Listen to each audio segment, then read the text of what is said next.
Welcome back to the Sting of Scorpion C31, and today I'll be talking about Marx and Magolor. So let's just get right to it then, shall we? Marx and Magolor. Marx first appeared in Kirby Superstar, along with its remake, Kirby Superstar Ultra, within the subgame Milky Way Wishes.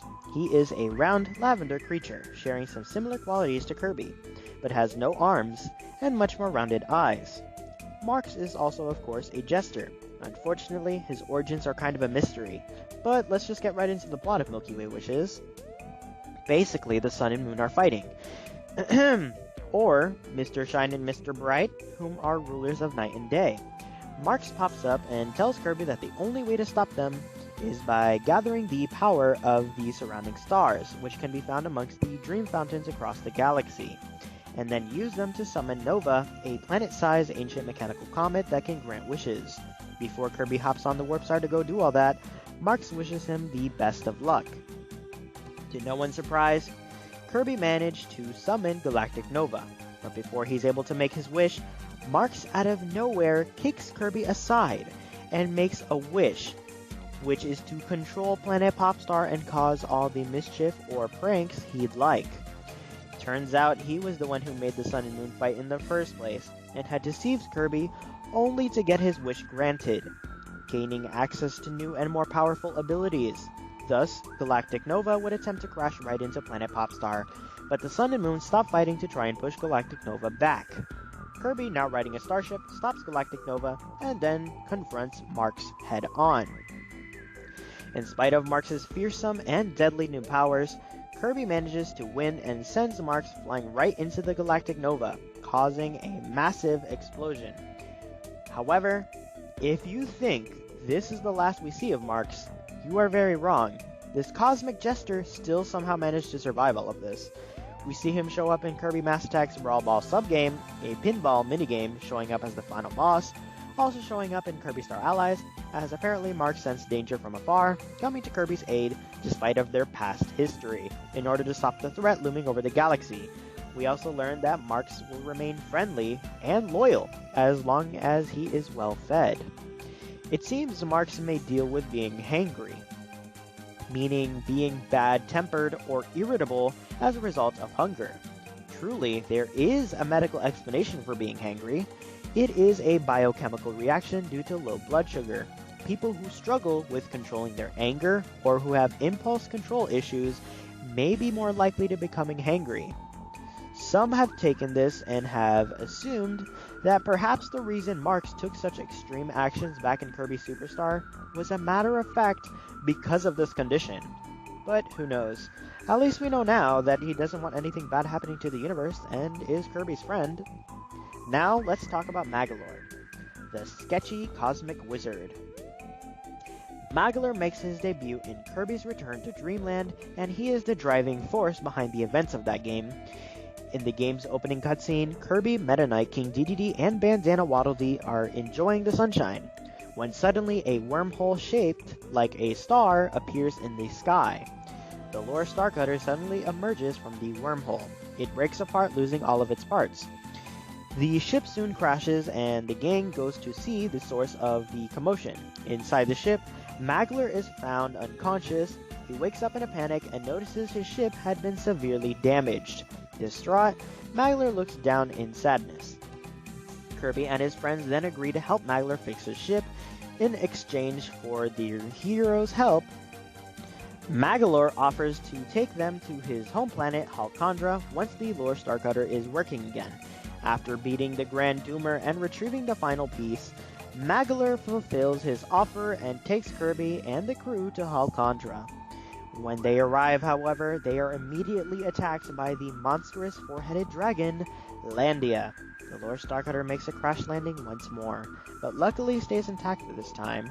Magolor explains Landia's history and is confused as to why it attacked the Lore Star Cutter. Regardless, Kirby and the gang offer to defeat the dragon for him. After Landia is defeated, the golden crown it was wearing falls to the ground and Magolor appears, applauding ominously. He grabs the crown from the ground and puts it on his head, simultaneously revealing it to be the Master Crown. It gives Magolor great powers, and he even takes on a new form. Now with the crown in his possession, Magolor explains his scheme to them and states that all along he planned to conquer the universe. He had tricked Kirby and the gang into doing all of his dirty work for him to obtain the Master Crown. And the only reason Landia was attacking Magolor was because Magolor stole the Lore Starcutter from Landia. Magolor knew Kirby would help too, since he apparently already knew who Kirby was, from stories he's heard, and from others who have fought with Kirby before. One presumably being Marx, as they both have similar interests, personalities, and knowledge regarding ancient artifacts. Not to mention, Marx's description in Kirby Star Allies does state he comes from afar. Magolor actually is the first to mention the Ancients of Alcandra. The Ancients were people of the past who made countless artifacts such as the Master Crown, the Lore Starcutter, Clockwork Stars, etc. These details will be a lot more crucial later on. The Master Crown would soon take control of Magolor, turning him into a manifestation of itself, and attacks the heroes. However, the heroes defeat the evil being once and for all, freeing Magolor from the Master Crown's control and shattering it. Afterwards, Magolor seemingly vanishes into a shaft of light, going to quote-unquote the dimension between time and space, which just means another dimension, so probably somewhere else within another dimension. In Kirby's Dream Collection Special Edition, Magolor returns, alive and well, and does remember what Kirby did to him. Rather than taking an evil recourse, he builds Kirby a theme park to try and make up for his past actions. In all appearances since, Magolor is shown to primarily do good deeds for others, such as building an amusement park for King Dedede in Dedede's Drum Dash Deluxe, or running the Shoppy to help Team Kirby in Team Kirby Clash Deluxe. Magolor still enjoys causing minor mischief though, such as when he attacks Kirby during a race against him, to take the lead, or distracting King Dedede. Magolor also appears to have an ego. He laughs at Kirby when he wins the race, praises himself for his good deeds, and declares Sunday to be Magolor Day.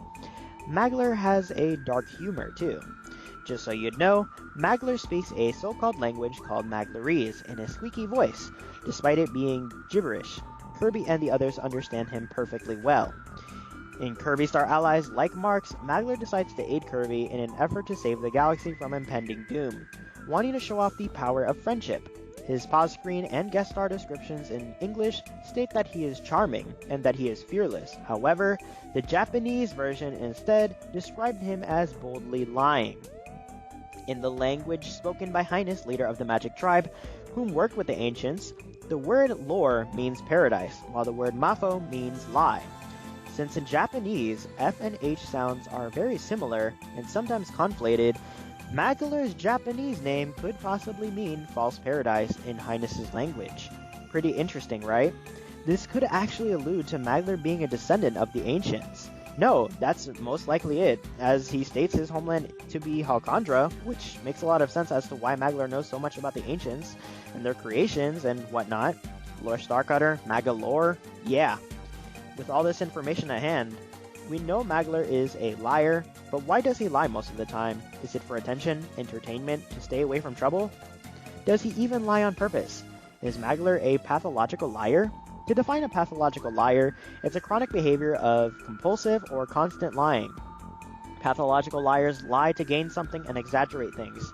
Sometimes they lie for no particular reason, they keep changing their stories, live in false sense of realities.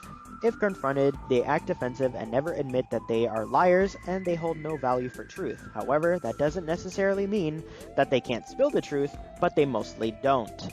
In the end, who knows? All we know is that Magolor lies a lot, and that Kirby is nice enough to be friends with the guy. But that's all there really is to know about Marx and Magolor. What do you think about Marx and Magolor? Let me know in the comment section below.